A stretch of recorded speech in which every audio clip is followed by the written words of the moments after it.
আজকে আমি একদম সকাল সকালে উঠে পড়েছি, ধরতে গেলে বলা চলে আমি আজকে সেহরি খেয়ে ঘুমিয়ে আসি নাই। আমি তো আজকে ভীষণ এক্সাইটেড, কেন জানেন? একটু ওয়েট করেন। হ্যালো এভরিওয়ান, আসসালামু আলাইকুম। কেমন আছেন সবাই? আমি ভালো আছি। আনাবিয়াস মম ফেসবুক পেজ থেকে আজকে চলে আসলাম আপনাদের সাথে নতুন একটা ভ্লগ। আজকে আমার এত এক্সাইটেড আর খুশির কারণ কি জানেন? কারণ আজকে আমার বোন আসবে, আমার আপু আসবে বাসায়। কেউ আবার ভাববেন না যে আমার বাসায় আসবে মানে আমার শ্বশুর বাড়িতে আসবে। আসলে আমাদের বাসায় আসবে না, আসবে হচ্ছে আমাদের বাসা, মানে হ্যাঁ আমাদের বাসা মানে হচ্ছে আমার মায়ের বাসা, আমার আম্মুর বাসায় আসবে আমার আপু। আচ্ছা, আপনারা হয়তো এখনো ক্লিয়ার কাট বুঝলেন না, আমি ঠিক করে বলছি।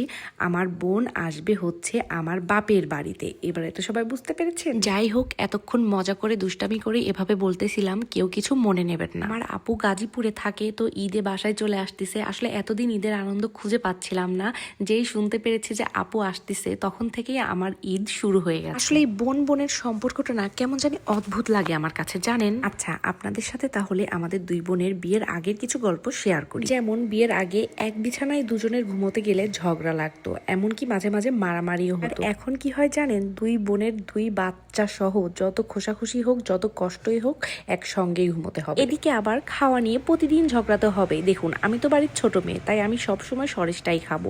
আমি মাছের মাথাটা খাবো, মাছের বড় পিসটা আমিই খাবো। তো এটা নিয়ে আমাদের সবসময় ঝগড়া লাগতো। আর এখন কি হয় জানেন? ওর বাসায় গেলে ওই মাছের বড় মাথাটা নিজের থেকে জোর করে উঠায় দেবে।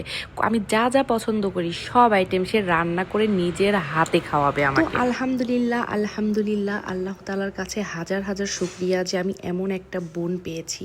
আমার মায়ের পরেই হচ্ছে আমার বোন। আসলেও এমন একটা বোন পাওয়া ভাগ্যের ব্যাপার। অনেক ভালোবাসি আপু তোমাকে। এই কথাটি আমি হয়তোবা সামনাসামনি কখনো বলিনি বা বলা হবেও না, তবে আজকে আমি বলেই দিলাম। তো যাই হোক, আপু আসার আনন্দেই আমার কেমন জানি ঘুম হচ্ছিল না, তাই সকাল সকাল উঠে একদম রান্নাবাড়ি কমপ্লিট করে ফেললাম। আমি রান্না শেষ করে রেখে আবার চলে যাব আম্মুদের ওখানে। আবার এদিকে রান্নাও করে রেখে যাচ্ছি যাতে আমার শাশুমায়ের কষ্ট না হয়, আর আমি নিশ্চিন্তে একবেলা গিয়ে যেন আমার বাপের বাড়িতে থাকতে পারি।